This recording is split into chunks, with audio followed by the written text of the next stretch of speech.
there's no scientific truth or new paradigm can arise in a vacuum vis-a-vis the opinions of the general informed public.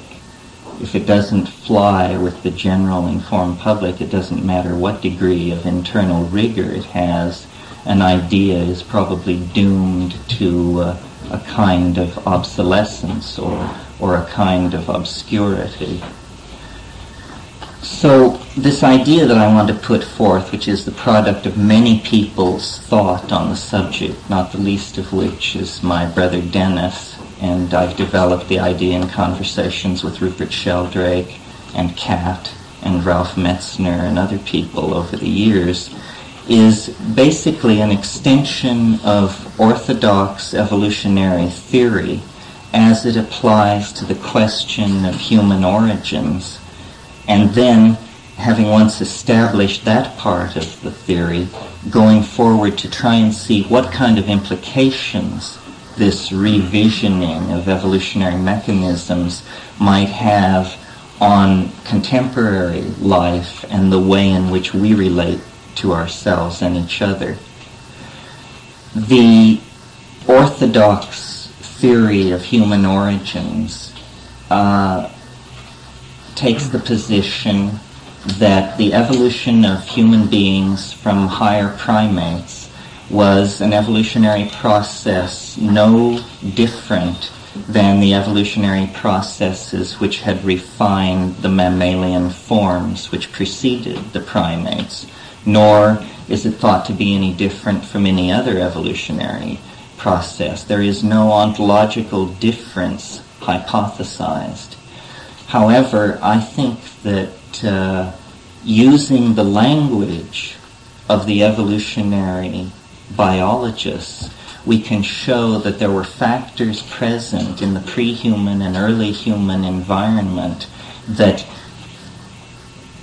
constellated a unique concatenation of events and genetic filtration devices which created the phenomenon of self-reflecting, language-using, culture-creating animals on this planet.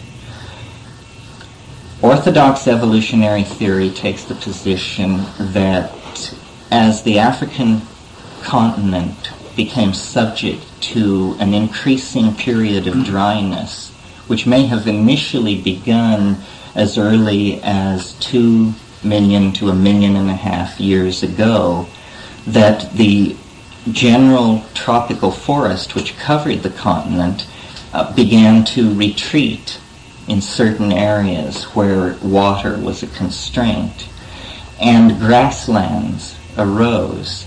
The arboreal primates, which were occupying a kind of climaxed evolutionary niche in the tropical forests before this aridity began, suddenly found themselves under pressure because the forests were disappearing. By changing their gait and learning to walk on the surface, by changing their diet and learning to include meat, and by refining their symbol processing capability, they transformed themselves from tribes of arboreal monkeys into creatures much more like the modern baboon. In other words, they became omnivorous, pack-hunting animals capable of moving over the ground at high speed and capable of exchanging a large number of vocal signals that related to exchange of information about hunting strategies, splitting, because, as I neglected to mention, simultaneous to these evolutionary changes in the higher primates, other mammals were evolving in an opportunistic situation vis-a-vis the grasslands into the many forms of ungulate animals which graze on the grasslands of Africa. Not only cattle, but ibexes and giraffes and many forms which are now extinct. the primates and the higher mammals then came into a relationship where both were competing for the grassland, and one became the primary predator on the other. Now, one of the curious and unexplained things about the major psychotropic plants that occur on this planet is that several of them are remarkably involved with human culture and the domestication of plants. I'm thinking of the ergotized rye, which figures in the Eleusinian Mysteries. Rye was a domesticated grass that through selection had been bred into this large kernel cereal grain. Similarly, the psychedelic mushrooms, which are most noticeable in nature, are the so-called coprophytic ones, the ones which grow on manure. In the Pacific Northwest, there are numerous species of very ephemeral mushrooms which grow in the detritus of the forest floor. But as far as we know, the Northwest Coast Indians never noticed them sufficiently to utilize them as a shamanic vehicle. However, the coprophytic mushrooms are extremely noticeable in any environment, because here you have this golden or silvery or golden yellow anomalous object standing from 4 to 7 inches high in the grassland, and because it is coprophytic or manure-loving, they invariably aggregate in the droppings of these ungulate animals. Well, it's very clear that they could hardly choose a situation more opportune for their being encountered by these omnivorous primates who are preying on these herds of animals. So that, and I should mention that it's assumed that there was considerable pressure on the availability of protein in this grassland situation. In other words, everybody was running hungry. And if you've ever seen films or actually observed the behavior of baboons in the wild, they pick things up and look at them, and they sniff the ground.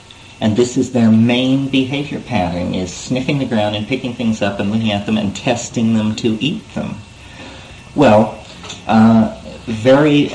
almost, I would say, coincident upon these factors all converging on the African veldt, the mushroom would then become included as part of this omnivoric diet of these primates. Now, I mentioned when I talked on the radio today this very important series of experiments by Roland Fisher, who is one of the great and really he isn't given the credit he deserves, one of the great researchers into altered states. He's retired now and lives on Mallorca. But he did a series of experiments which were a model of behaviorist rigor. He had an apparatus which had 2 parallel bars which could be deformed by rotating a crank which would impart mechanical pressure to one of the bars so that it would be torqued, and slowly parallelism would be lost between these 2 bars. And he gave psilocybin in small amounts to hundreds of people and sat them down in front of this apparatus and told them to watch the situation with the 2 parallel bars and to press the buzzer when they felt that the 2 bars were no longer parallel. And he did it with hundreds and hundreds of controls. All of this work was done at the University of Maryland in the early 70s. And he showed, to the satisfaction of everyone, I think, that the people who were given the subthreshold doses of psilocybin were able to pick up this deformation faster than the controls, the unstoned ordinary subjects. And he said to me, jokingly, This proves, you see, that drugs give you a truer picture of reality than being straight. But it was quite so. What he didn't then make the leap to ask the question, well, then what impact would this increased visual acuity have had on an animal which was including this mushroom in its diet? And the answer is, if you were, as a matter of course, where you were eating all protein available in your diet, including this vision acuity improving compound, you would gain an adaptive advantage over individuals of your species which were not including this item in their diet.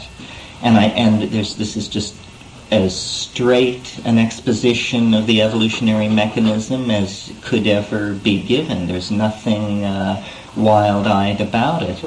And the conclusion is that very quickly any primate not including this item in its diet would be written out of the picture by being maladaptive. Well, that's what happens when you take psilocybin in the subacute dose, but obviously it would be explored at all dosage levels. Now, it has another curious property, which a number of researchers have noted, a property of the mushrooms, which is that they seem to activate or stimulate the language-forming center of the brain, whether that's a physical location or simply a name for a set of functions. It seems clear that psilocybin, by its ability to inspire glossolalia, inner voices, spontaneous shamanic singing, etc., operates on the symbolic processing parts of the brain. These were, recall, pack-hunting animals, which had already evolved a complex set of signals arising first out of their arboreal existence and then transferred into this pack-hunting mode.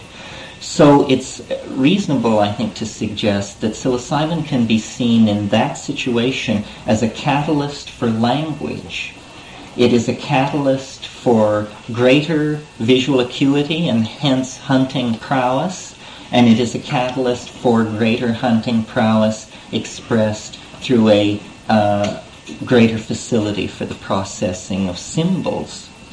At a still higher level, this gives way, of course, to the shamanic experience that we associate with psilocybin, which is the visionary state that does not have any obvious evolutionary efficacy, basically because you lie down and close your eyes and don't move around and cease to be an actor on the stage of Darwinian competition.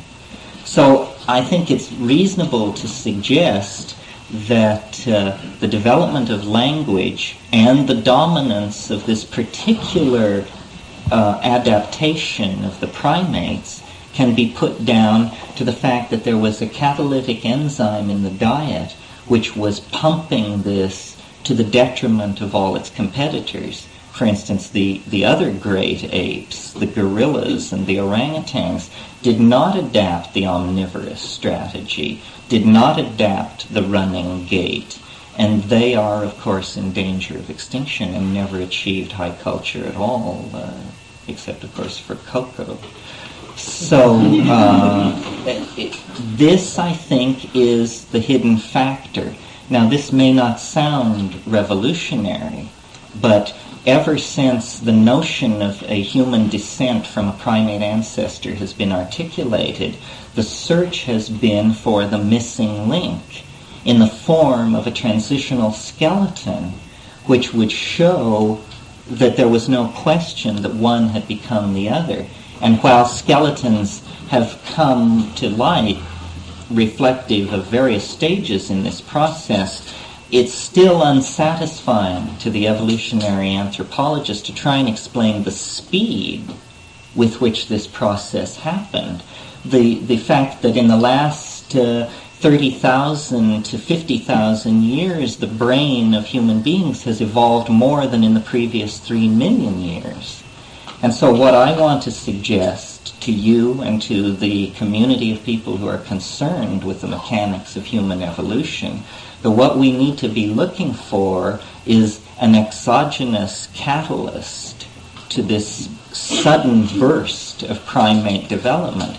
And I think that it can be found in the presence of these psychoactive compounds in the food chain.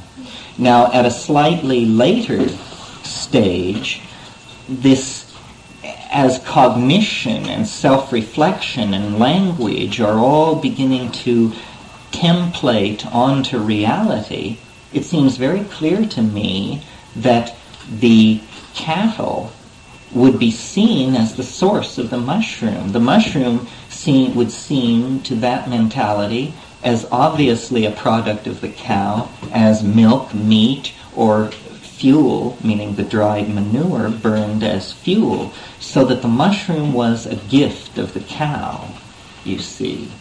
And then the experience of the mushroom is the experience of this feminine informational matrix that knits everything together and infuses it with numinosity, but it is specifically feminine. So another implication of all this is that the goddess cattle religions of prehistoric Africa and the ancient Middle East are actually Trinitarian religions, of which the esoteric third member of the Trinity is a psychedelic compound, probably the psychedelic compounds contained in the mushroom.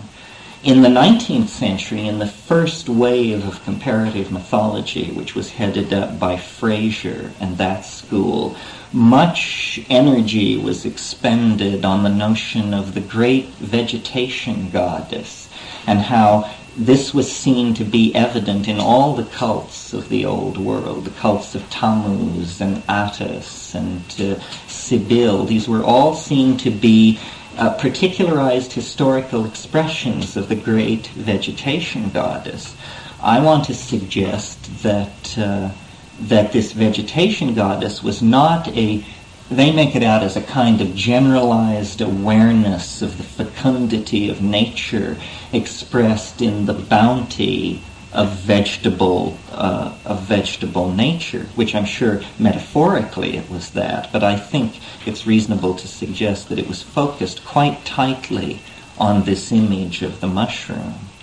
Now, the only previous foray into trying to inculcate mushrooms into early human origins is, as I'm sure you're aware, Gordon Wasson's effort to show that the the pre-Vedic sacrament soma was Amanita muscaria.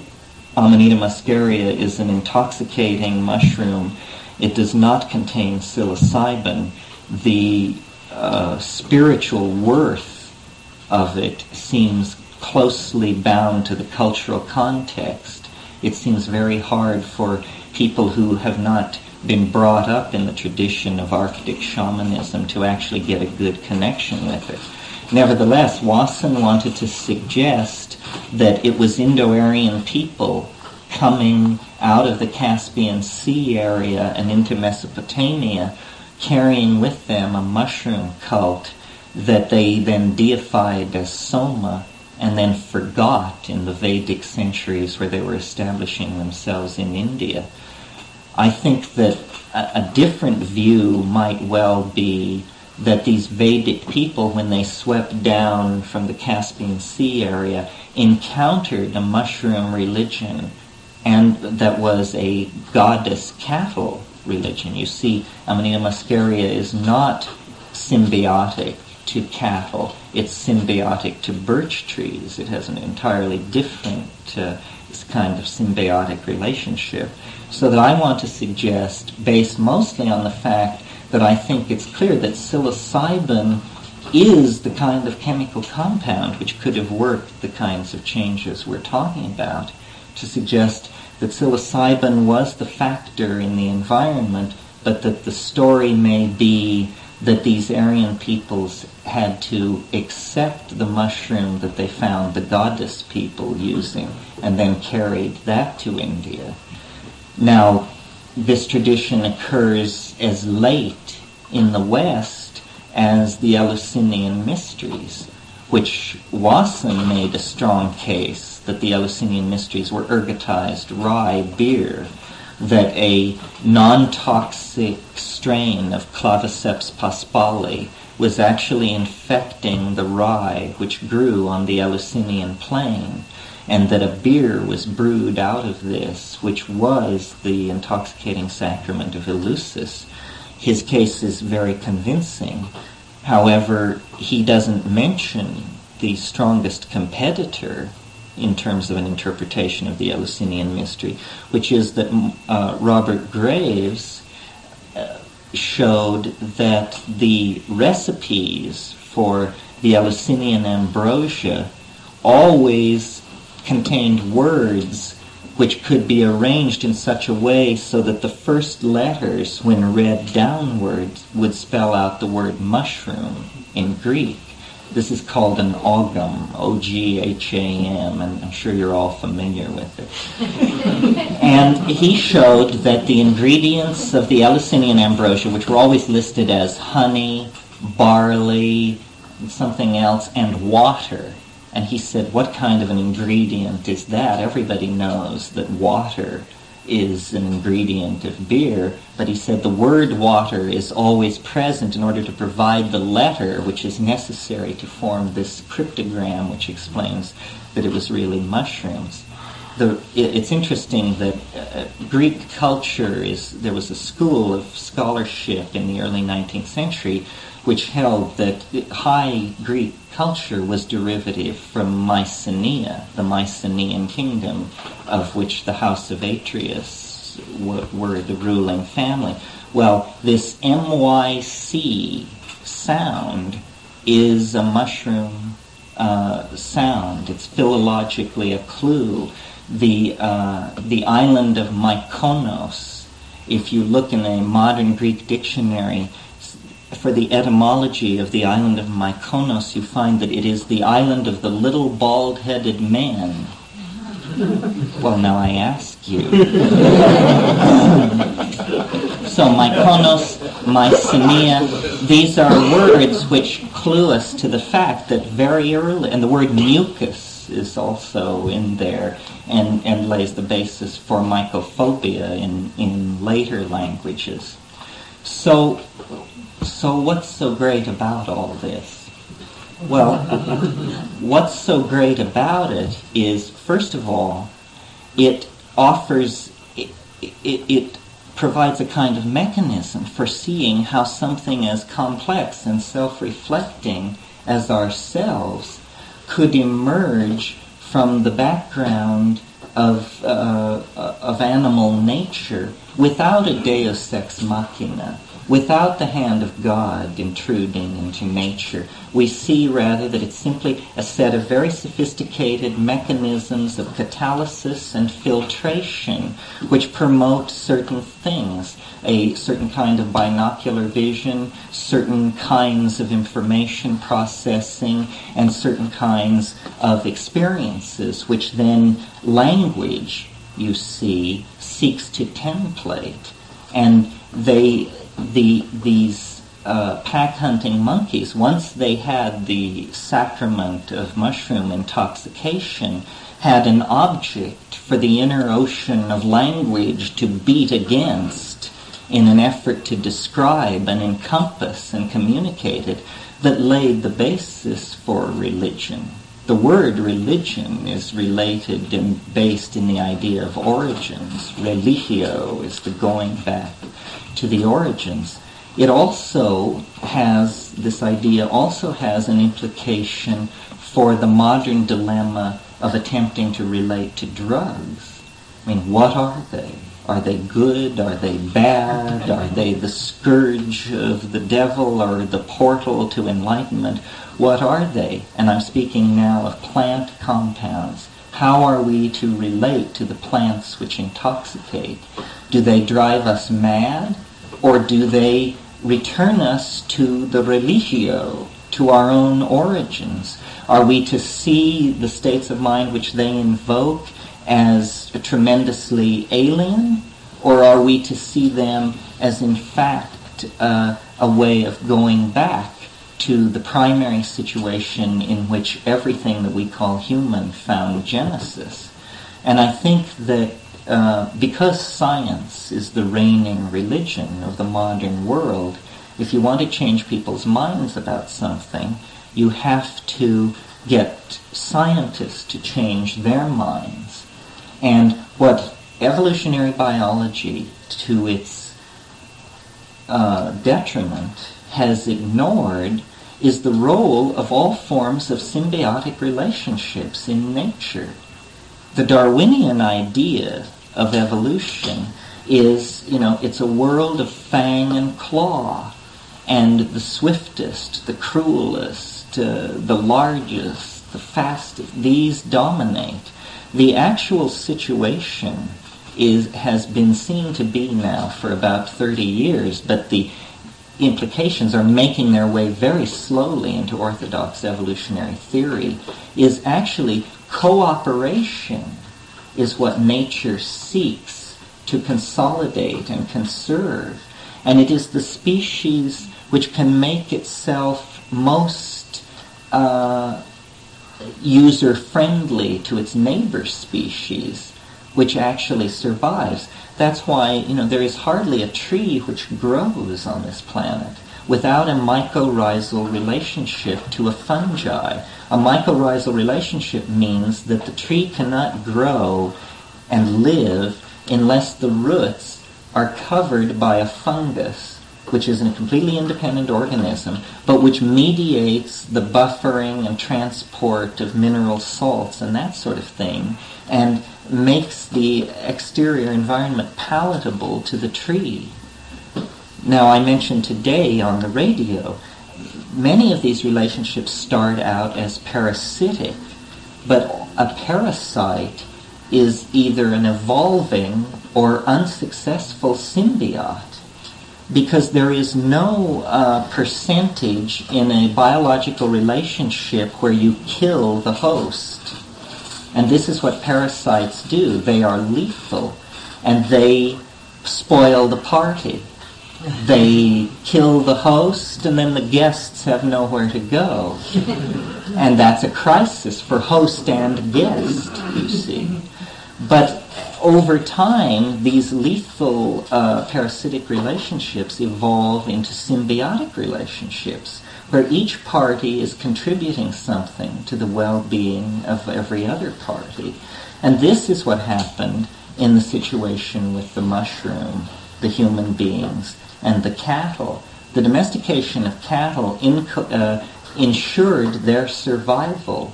There are numerous ungulate animals that we can only see in museums, and it's because it was easier to kill them than to domesticate them, because they were either very wild and unruly or very large, and you do not herd mastodons. So that the cattle, by being taken into the human family, then there is a reciprocal relationship. Human beings are no longer under such pressure to hunt. There is availability of abundant protein. The genetic race of the cattle are preserved, and all this is mediated by a mushroom whose continued existence is dependent on the continued existence and numerical expansion of the population of cattle. So this is a relationship where everyone wins, and consequently it is preserved through time. We know that in shamanic tradition throughout the world, human beings are using plants to gain knowledge and to cure disease.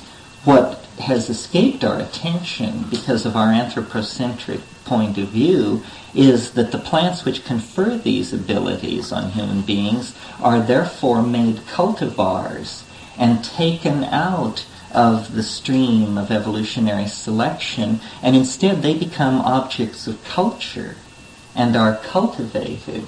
and are preserved and even hybridized, and they, in a sense, become a kind of episome on the human genetic heritage. This understanding about how nature works is what is absent in the modern world at the top of the pyramid, and is what is making everything so lethal. Because we see nature, I mean the corporate elites, the dominant political ideologies, see nature as an enemy. And this is why drugs are taboo.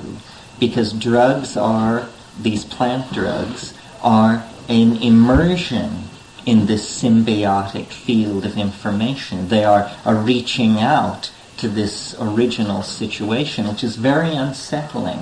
I mean, we build cities and we put a wall around them. The desacralizing of natural space is the process of cutting it into grids and erecting flat planar surfaces along those grids to cut out the influx of energy that is part of the natural world.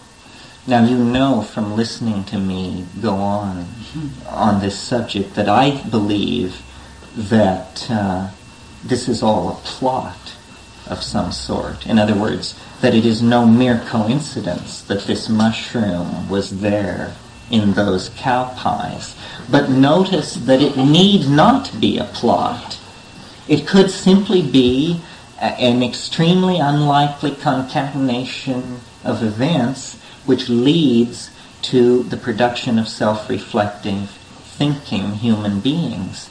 However, the visual acuity, even the stimulation of the language center, these things do not address the informational content of the experience of the mushroom, which seems to be that of an other, an intellecty of some sort, which is either the overmind of the species or a very unusual kind of extraterrestrial organism which drifted in here millions and millions of years ago and has somehow inculcated itself into the environment, or it is like the world soul, that there is actually a controlling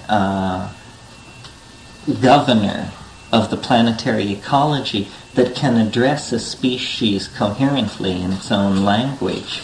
This is not something which orthodox anthropology has to take account of, and certainly is not in a hurry to do so, because this challenges the most basic assumptions about what is possible.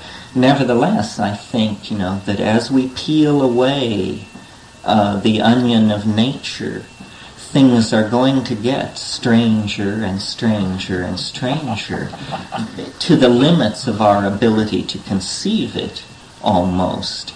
And that because of essentially Christianity, we have been, our connection to the origins, to the goddess and the planet, and what we as moderns call the unconscious, but that ocean of depersonalized information that you access with these plant hallucinogens. Because of Christianity, we have been cut off from this. Whatever Christianity was, it was a historical episode where the most patriarchal rap extant on the planet was suddenly pumped full of so much energy that everything else was just shoved to the walls. And the submergence, the giving up of the ego that is represented by the worship of the goddess in the orgiastic and intoxicating rites that reached back to prehistory, was suppressed very definitely in favor of structure and order and paternalism and these sorts of things. And strive as we might, this is the legacy upon which we must restructure our worldview. We can't do anything about the historical momentum that Christianity has imparted to our expectations. All we can do about it is raise it to consciousness, examine it, and then try and think our way around it. But it gives rise, because it was the heir to the late Hellenistic tradition of dualism, it gives rise to these tremendous divisions between the natural and the human world, between self and world, between you and me, between life and death. You see, it's a splitting apart, a conceptual syzygy. It's almost a linguistic strategy of conceptual syzygy, which leaves you no room to touch your origins.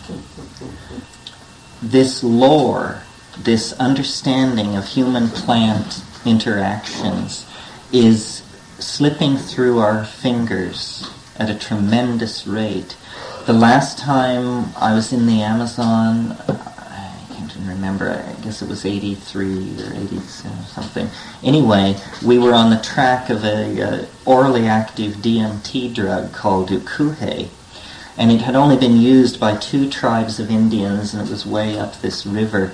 And we got there at the point where we could find people who said, I think I know what you're talking about, and I saw, as a child, I saw my father prepare this thing, but I have never done it myself, but I will attempt it for you. In other words, we were either too late or almost too late. And this situation is repeated over and over again. And it's not only hallucinogens, believe me. Drugs of medicinal worth in all kinds of areas, antibiotics, antidepressants, drugs which control malaria, drugs which control intestinal parasites and knit bones, and all of these things are in danger of being lost because the cultures are being so spectacularly disrupted by consumer capitalism. No one is taking care to preserve this folkloric medical information and the physical plants which it addresses. We can never return to the state of primal innocence that prevailed on this planet 10,000 years ago. The best we can hope for is to cover our tracks and turn the planet into a garden and build machines which will pull all the plastic and metal and glass out of the soil and restore, conserve, and treasure. And this applies to the folk knowledge of these Aboriginal and pre-literate people who, as we penetrate the implications of the psychedelic experience, will be seen to be, in some areas, in advance of us in their mapping of what all this means. We are not the most advanced culture on the planet. We are merely the most silicone technology advanced culture on the planet, but there's a great deal that we have to learn. However, we are the most destructive and corrosive culture on the planet. It is we who are destroying the Witoto and the Aguaruna Hivaro and the Kikuyu and all of these coherent human traditions that existed in equilibrium for 20, 30, 50,000 years until the advent of colonial imperialism a couple of hundred years ago. So I always try to argue from these extreme, people say I'm an escapist or that it's fluff, you can say anything. But really my goal is to change people's minds and to show that the real situation supports the notion that we should change our minds, that we should revision these things, and that we should try to come to grips with all of the opportunities and all of the resources that humanity has amassed in its journey from the trees to the starship. Leary and the whole episode in the 1960s proved it can't succeed if it's waged as a mass movement. It's a hell of a party, but it doesn't in the end. You have to get science. You have to subvert it in some way. I assume the front door is locked. You have to subvert science in some way. And I have studied science from the point of view of a man with a catapult searching the walls of a great keep for its point of weakness. And I think, dear friends, that psychology is the place to put the pressure on. You see, around the turn of the century, science was really erecting its tent, and you had the phrenologists. Those were the people who felt the bumps on your head and said whether you had criminal tendencies or not. You had palmistry. You had a number of the homeopathy is a good example. You had a number, and psychology. Psychologists, recall, were called alienists in the pre-Freudian period. And all of these theories about human types were in furious competition to get themselves declared as science because they sensed that otherwise you were reduced to quackery. Well, the phrenologists couldn't bring it off. My impression is the homeopathists only convinced themselves. The palmists convinced not a great number of people, but the psychologists actually brought it off. And around the mumbo-jumbo of Freudian analysis, they were able to claim that they had a science that described what was going on with human beings. The truth is, I believe, that psychology, though well-meaning, I mean, I don't cast aspersions on their intentions, but I think its effectiveness is close to zero. It depends entirely on the personality of the therapist. Reichian, Freudian, Jungian, you name it. 30% get better, 30% get worse, and 30% stay the same. What this means is that the theories are no good. It's just the people are either good, bad, or indifferent. 1 in 3, you see. So psychology needs tools. Psychology needs ways into the psyche beyond what it has previously had available. And I think most psychologists, psychiatrists who've thought about this understand that drugs are the way to do it. That the way you study the atom is you smash it, and then you pick up the pieces and weigh them and calculate their trajectories and all this. The way you study the psyche should be by perturbing it. You know, you cannot figure out what's going on with a pond of still water unless you drop a rock into it, and then you see waves move out, and you say, oh my gosh, it's a fluid medium. It has a shifting refractive index. It has all these properties. This is a reasonable strategy for understanding anything. And the fascination with shamanism is, I think, the sign that psychology is willing to own up to the fact that it is desperate for new insights into human dynamics. So I am hopeful that we can arrest the attention of psychologists and get them looking at shamanism, all of shamanism, even the parts which are perhaps less effective than the intoxicating and hallucinogenic plants, but studying how sound drives imagery and how certain kinds of linguistic expectations lead to certain kinds of results. And so this garden in Hawaii, which will appeal, as I say, to chemists and taxonomists and botanists. But these are established sciences with established methods which will simply inculcate us into their triumphal forward march. But there is actually a possibility of revisioning psychology, of changing it. One of the great things, I think, about the recent flap about Adam was that unnoticed in all the shilly-shallying that went back, was a new paradigm actually was introduced into the practice of psychotherapy, a paradigm that has been absent for thousands of years. It was the notion that the doctor takes the drug. In some cases, that has been absent. There is no concept of that in Western medicine. That really is a new paradigm.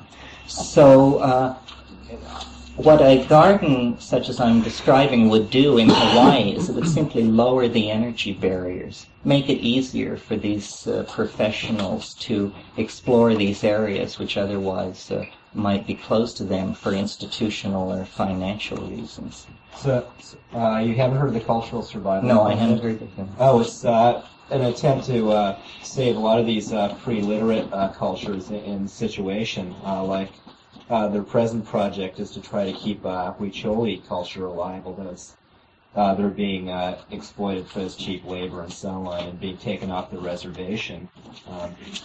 Well, see, I'm ambivalent about that. I mean, I think it's a very strange kind of cultural chauvinism which goes to somebody else and says, you're a museum piece, and we're going to give you a 500,000-acre reserve, and we're not going to let anybody bring metal or transistor radio so that your wonderful culture can be preserved. I think that what has to be preserved is the knowledge, because it's impossible to stop the forward march of information. I mean, it is, even today when you go to the Amazon, you go miles and miles and miles up these rivers, and the people are hardly wearing any clothes, and there's only one motorboat on the river, and they've never seen an automobile, but everybody's carrying transistor radios and can get the London fix on gold at a flick of the switch, and how do you stop it? It permeates everything. So rather than try to halt the inevitable globalization of electronic culture, I think we should furiously try to preserve the information and interview everybody and then do what we can with it. Otherwise, it becomes a kind of cultural chauvinism. Well, I'm not sure if all cultures want to be assimilated, really. Well, but what culture ever got to vote in the past? It's a problem. I agree, because I am not enamored of this culture. I think it's tremendously dynamic. I think it is transitional to a culture of star flight and psychological depth. But, this is the chaos at the end of history. This is the accumulation of 10,000 years of muddling through with progressively, we are deep in the woods at this point. And the proof of that is the fact that our religion, which is science, has bequeathed to us our arsenal of hydrogen weapons. I mean, our religion has betrayed us into the valley of dry bones that T.S. Eliot anticipated in The Wasteland. The well has gone dry. And what we do about this, I'm not sure. But I have said, sitting in this chair, that what the 20th century is about is an effort to recover our origins. That in the same way that the Renaissance steadied itself in the face of the inevitability of modern times was by harking back to Greek and Rome and translating Plato and the dramatists and trying to realize the ideals of Greek aesthetics and Roman law. What we are trying to do in the 20th century is realize the meaning of because our culture crisis is so much deeper, where we are casting back to is 20, 30,000 years into the past. This is why Freud and Auschwitz and modern art and rock and roll and sexual permissiveness and drug taking and all of these things, we are trying to understand and culturally revivify in a modern context that time of origins.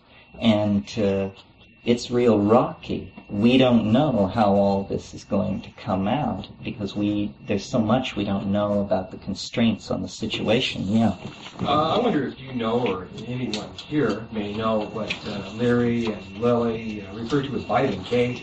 Is that a common plant or something? No, that's an entirely synthetic compound that is an anesthetic in ordinary medical usage, but that in sub-anesthetic doses is a mind-altering drug. I'm not sure I would call it a psychedelic, but, one man's psychedelic is another man's... Do you know what it is, or what... It's ketamine. I mean, ketamine, it's related to PCP, it's an anesthetic. Oh, they take that? Different strokes for different folks. Yeah. Terence, without trivializing it sounds to me what you've got is a real good candidate for the big black thing in 2001. But Yes. one problem I have, though, is that, as you said, you're taking off from orthodox evolutionary biology. And I may be wrong about this, but one of my impressions of that viewpoint is, one of the assumptions of that viewpoint, is a denial of the phenomenon of consciousness in non-human species. So I'm not sure how your theory would relate to, for example, dolphin intelligence or speculating tree consciousness or any things along those lines. Well, now let's see if I understand you right. Consciousness is a very difficult thing to recognize. And dolphin consciousness, tree consciousness, these things are for dolphins and trees. It's very, very hard to bridge the gap between the species. I mean, I think the task of finding the extraterrestrial is not so much, it's a task of recognizing it when you find it, I'm not suggesting that it's necessary that the mushroom be an extraterrestrial intelligence for all of this to have happened. If psilocybin only increases visual acuity, it could have given sufficient dominance to this pack-hunting primate adaptation as opposed to the root-eating gorilla-type adaptation to give it dominance. And then I think a plus for the theory and the kicker is this weird thing which it does to language, and the fact that another pressure on developing language is this pack-hunting lifestyle. So, to my mind, it all falls together so neatly that it has a certain kind of logical momentum. But you're very right, and it's important when talking about evolution to remember that the cardinal dictum of Darwinian mechanics is that there is no teleology. That means evolution is not moving toward something. All notion of purpose has to be given up. It isn't that things evolve or move toward higher forms. It's just that things complexify. And this complexification gives rise to what we define as higher forms. No, the voice of the mushroom, the question of the mushroom as an intellechy grows, to my mind, murkier every day. I mean, I used to firmly believe it was simply an extraterrestrial and that we were going to have to come to terms with the fact that in the ecology of this planet there was another minded species, but that it was just so different from us that the task was to cognize it, and that it in fact had probably been intelligent and on this planet longer than we had. And then I was willing at one time to entertain a sort of Jungian, it's the oversoul, the collective unconscious, or personified as a psychopompic archetype which teaches. But this is like conjuring. This doesn't explain anything. This is just some kind of stream of gobbledygook. I mean, Jung talks about autonomous psychic complexes which have escaped the control of the ego. That's what he means. He means an elf, you see. but when you call it an autonomous psychic complex, then it somehow of course, how pedestrian. And it's not pedestrian at all. Well, I was being playful with the 2001 reference, but the actual question is that dolphins, as an example, in my view, have demonstrable intelligence and have something approaching culture.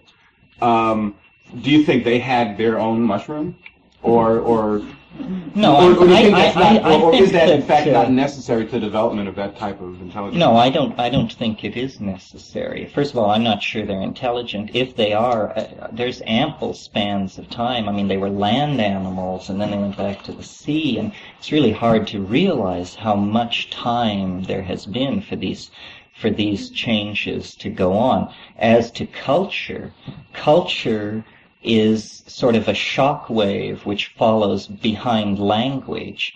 Language or culture is fossilized language. And one of the reasons that I think these psychedelic compounds still are important is because they catalyze the evolution of language. And that very directly issues into a catalysis of culture. I see the whole world we're living in as basically the legacy of LSD. What it did to language in the 1960s is now visible as culture in the 1980s. You see, we don't realize that when you don't have language, you have instead reality. And that when you take a piece of reality and put a word to it, this is like a process of fossilization. The original thing is completely dissolved away, and mimicking it and left in its place is a template of it, a pseudomorph of the original thing. Well, first you have a word for one thing, and then you have a word for another thing, and pretty soon, like a choral creature, you have completely erected a symbolic reality. It stretches from the moment of the Big Bang to the heat death of the universe. You can explain everything, but this explanation has somehow precluded any kind of involvement with it. And we're living inside this. What is real is not the walls, the streets, the buildings, and the electrical wiring. What is real are the linguistic structures which allow such things to come into existence. And I think that these psychedelic compounds, these psychedelic plants, catalyze language. This is why before history, or before modern history, the shaman was always connected with the notion of poetics. It was realized that what real shamanism is in the aesthetic expression of it, not the curing expression of it, what shamanism was language work, stretching the envelope. Isn't that what engineers call it when they design a plane which can go a certain speed and then they go 1 mile faster? This is what the shaman tries to do. He tries to stretch the envelope of the linguistic context. And over thousands and thousands of years of doing this, you arrive where we are. You know, we have the legacy. And science is certainly an expression of the shamanic thing. I mean, the dreams of the alchemists of the 16th century have been entirely realized in the technical accomplishments of the 20th century. I mean, we do convert base metals to gold. We do create diamonds out of ashes and all of these things. But it turns out it wasn't the literalizing of these things that was so illuminating and inspiring to our humanness. It was the creation of the linguistic models. Then it became trivial when someone actually did it. That's like a misunderstanding, you know. One more short one. What's the time frame on this? There's a couple, 3 million years between the first upright walking bands and the right. You have the Carroll. Original aridity 3 million years ago, and then you have the growth of the grasslands. Really, you don't have a lot happening until 10,000 years ago. That's where we begin to see that all the elements are in place, and that this has probably been going on for a long, long time. This is post-Neanderthal. basically. Yes, very recent. Did I mention that in the Tassili Plateau of southern Algeria, there are cave paintings which have never been commented upon, so far as I'm aware, by any orthodox anthropologist, which clearly show human beings dancing, holding mushrooms in their hand, racing in a kind of round dance in one case, and then in another instance, a single human figure wearing a kind of bone apron and with mushrooms sprouting out of the body and with mushrooms clutched in the hands. And this is the earliest and only evidence of mushroom use that we have from Africa, but it's very conclusive. The massive growth in brain size has occurred over the past 30,000 years. In other words, within the time frame when all of these elements would have been present on the African veldt.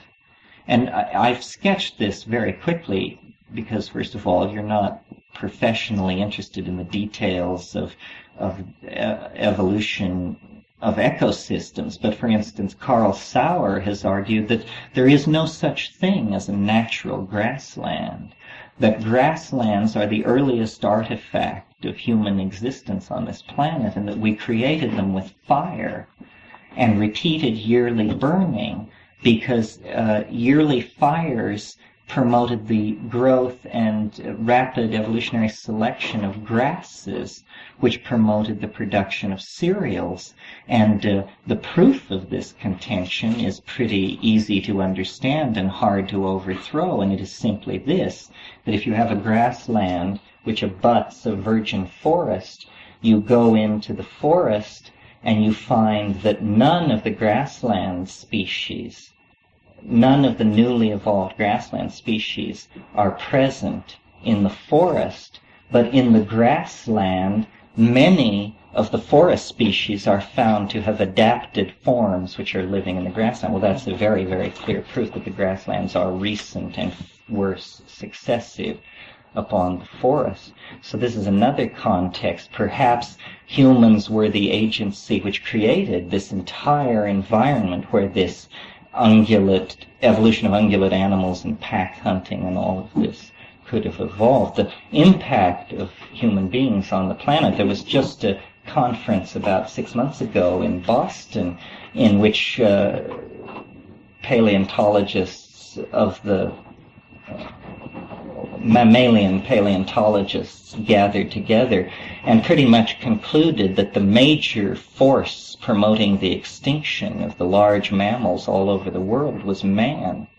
And up to that, the Irish elk, the Ontodoth, the huge pigs which were 7 feet high at the shoulder, the giant armadillo, the 14-foot high ground sloth. All of these creatures disappeared because of human agency. It wasn't, as had previously been thought, that their size caused them, placed such constraints on their food gathering ability that they became extinct. No, it was that they were hunted out of existence. Phil? There's a parallel point I think is important to bring up. You've been talking to your brother about the occurrence of tryptamines in the Middle East because of some of our recent experiments. And one thing I think that should be added is throughout the Middle East there are tryptamine-containing plants and beta-carbolin-containing plants. The beta-carbolin-containing plants would make the visions much more stronger of any mushroom or the tryptamines. And these are found in ancient agricultural sites and found in folk medicine. In fact, I was unaware that there were tryptamine-containing plants in the Middle East until I talked to your brother.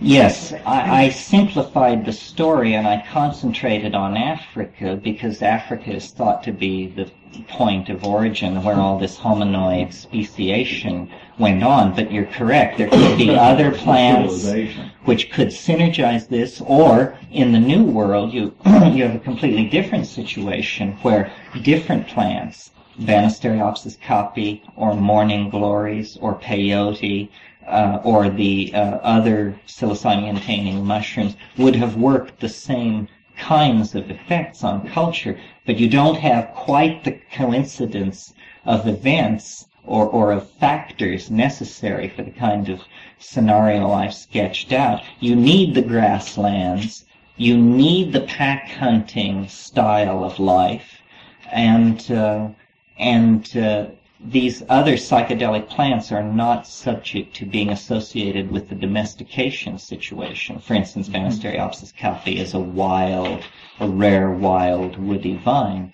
and the admixture plants are similar. Only in the case of the ergot, well, no, there are three cases. The ergot, the coprophytic mushrooms, and then, of course, hemp is another one. I mean, there's no telling how long hemp, cannabis, has been under domestication, because we find hempen mats that are, 45,000 years old. It was being twisted into skeins, and the seeds are found in fire pits.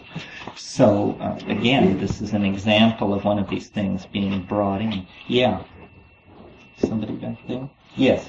Yeah, regarding hallucinogens and how people abuse them, to me there's a difference between a hallucinogen stimulating something in the brain and the brain actually evolving, and it's stimulating something in people that is manifested through the culture. And I wonder if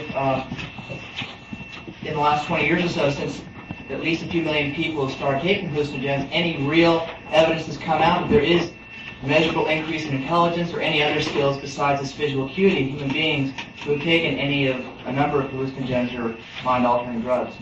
Well, an evolutionary biologist would say there just hasn't been time, and that's a reasonable answer. But, if you go down to Silicon Valley, to these software writing places, or anywhere where technology is on the cutting edge, I mean, all these guys have ponytails down to their ass, and it's very clear that they are heads, that heads are in charge of designing the cutting edge of culture.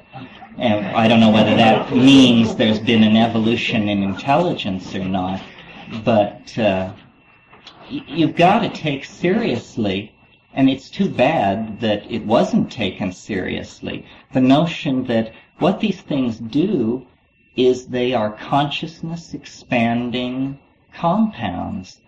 Well, we gotta have more consciousness. That's what we're short of at every level, especially the managerial and control level. So if these things actually expand consciousness, then we should be going full bore to find out what this is all about, because it is our stupidity which is holding us back.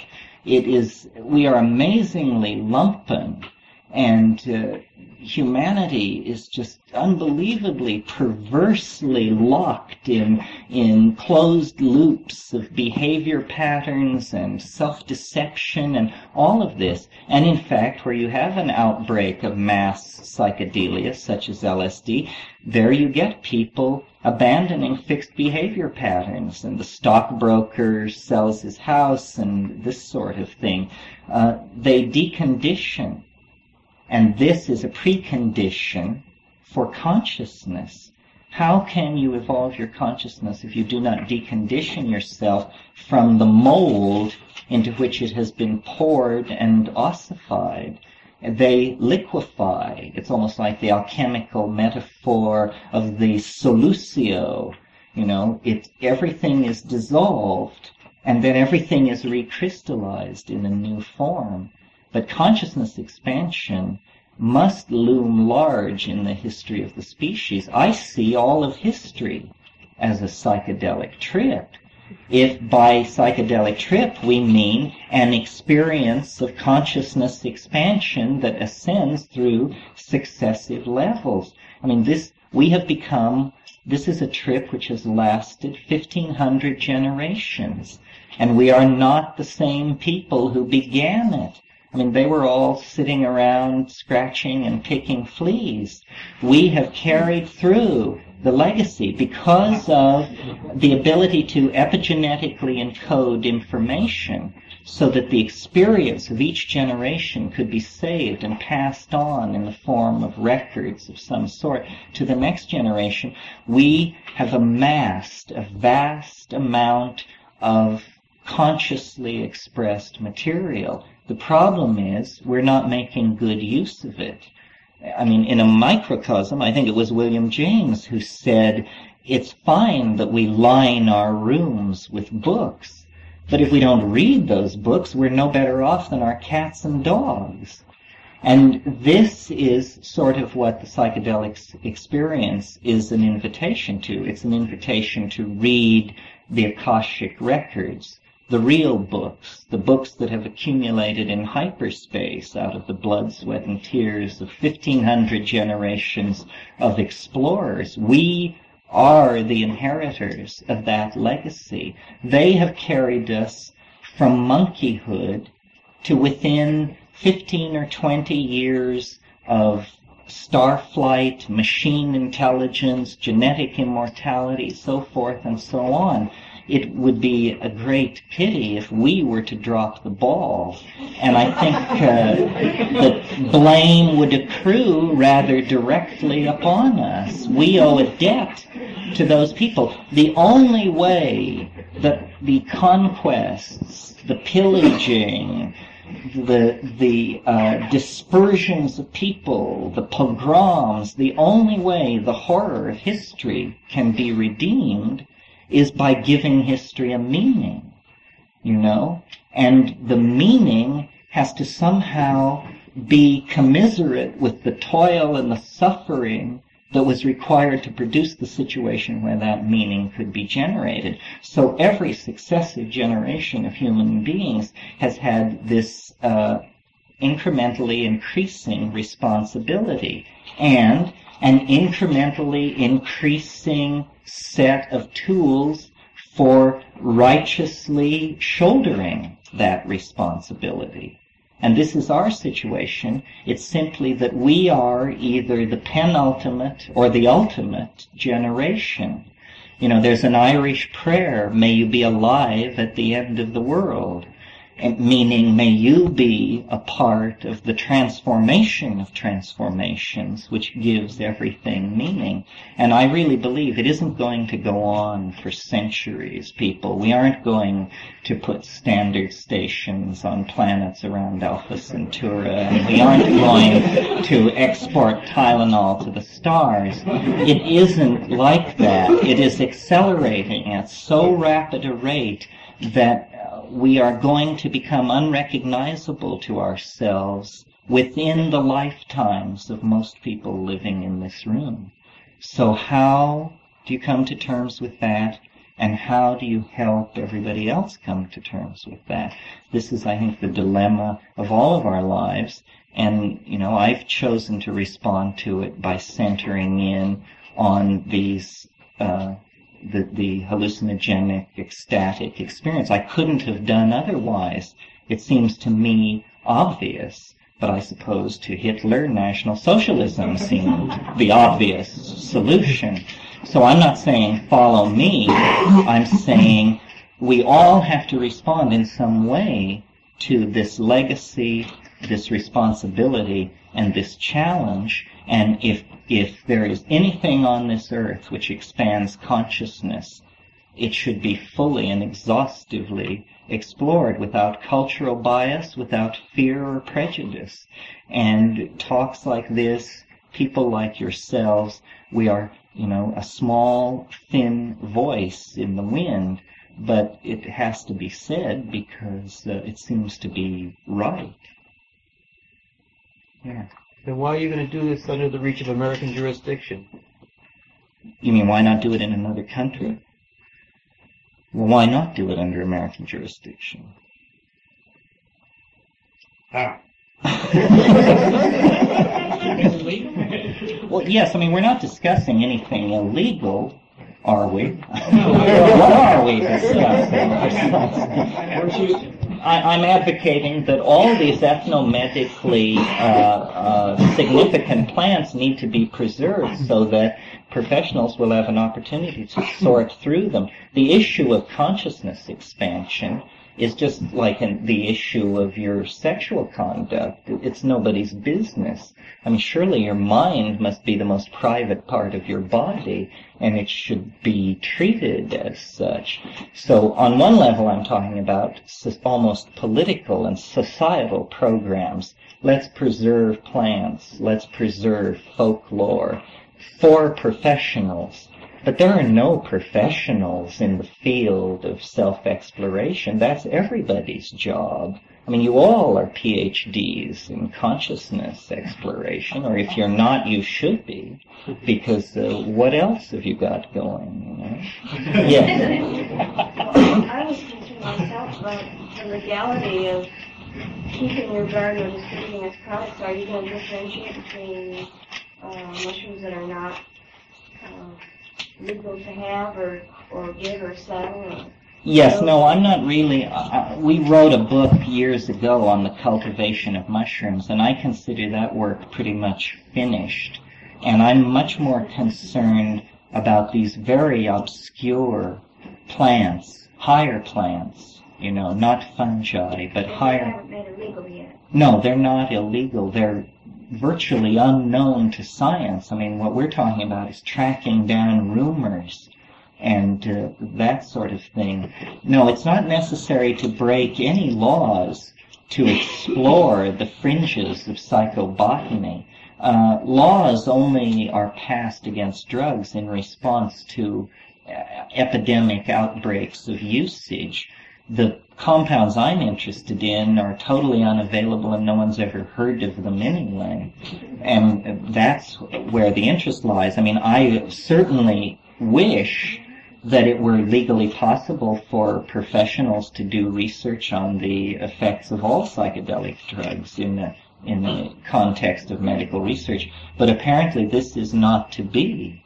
And so this is then a different approach, saying, okay, we are not asking that something which is illegal be declared legal, or that something which is illegal be exceptions be made for researchers. I think this is fruitless. I think the Adam thing proved that. I mean, I think Adam was extremely efficacious for therapy. I think the case for its use in therapy was brilliantly made. I think the people who made the case were extremely sincere. And I think that they just got kicked all over the board because they didn't realize that sincerity doesn't count, and it's not about making a reasonable case to reasonable people. You're going up against a much more draconian kind of thing. So no, I'm advocating an exploration of the botanical and ethnomedical fringes, and it doesn't involve any kind of legal issues at all in the present context. It's perfectly reasonable to go forward, and I think this is the way to do it, you know. Any other points? Yes. Yeah, I thought you'd, briefly relating to your last point, I thought you were doing some experimentation with iboga root, which containing ibogaine happens to be illegal. No, I've never experienced ibogaine. I'm very interested in it. Of course, if I ever did it, I would go to Gabon, where it's not only legal, but a tradition. But that wasn't one of the plants I have in mind. It would certainly be interesting. I know it's being used in studies of inhibiting heroin addiction and this kind of thing. But there are a number. My focus of interest over the years has been the Amazon basin, and I think that's probably where the focus will be, just sort of by default. Yes, one of the interesting things, when Watson tried to show that soma was Amanita muscaria, he ignored this very rich set of associations that Hindus have to cattle. I think that probably soma was not Amanita muscaria, but it was Stropharia cubensis. The interesting thing about soma, the god, because it is also a god as well as an intoxicant, was that it was a male lunar deity. And throughout the world, the moon is almost universally associated with the feminine. I believe there's a North American Indian tradition that associates the moon with masculinity, but in this Soma tradition, you get a masculine lunar figure, and then in Mesopotamia, in the god Nanar, or Sen, there is also a male lunar deity. He is the lunar goddess Sibyl is actually his daughter. He represents an earlier stratum of mythological material. So yes, one of the unsolved mysteries of ethnomedicine, which if anybody's looking for a project, is to go to India and try and find out exactly what the status of mushrooms is in India now and in prehistory. Hinduism was reformed quite radically a few centuries ago by the introduction of the Mahabharata. The Mahabharata specifically forbids eating mushrooms to high caste Brahmins. There is, in other words, a mycophobia there. And one of the puzzles of Watson's theory of Soma, or anybody's theory of Soma for that matter, is if it was so wonderful, and when you read the ninth mandala of the Rig Veda, it is clearly wonderful. If it was so wonderful, then how could they have ever lost it? And I think the answer is probably it occurred through a series of stages. Originally, it was the orgiastic intoxicant of a general tribal group. Then, over time, it became the secret property of a priest class, and knowledge of it was much more restricted. And then there was a popular rebellion against the priestly hierarchy, and the priests and everything associated with them was swept away, and the mushroom went with it. This is the only scenario I can imagine where a psychedelic drug could actually be lost to a culture, other than massive disruption in contact with another culture. But it's very interesting. There are Aboriginal people in India, people not of the Indo-Aryan stock, or even of the Dravidian stock, but tribal people in Orissa and Bengal called the Santal. And they have, unlike the Orthodox Hindus, they have a tremendously rich mushroom vocabulary. They have hundreds of words for mushrooms. They recognize 50 species with common names.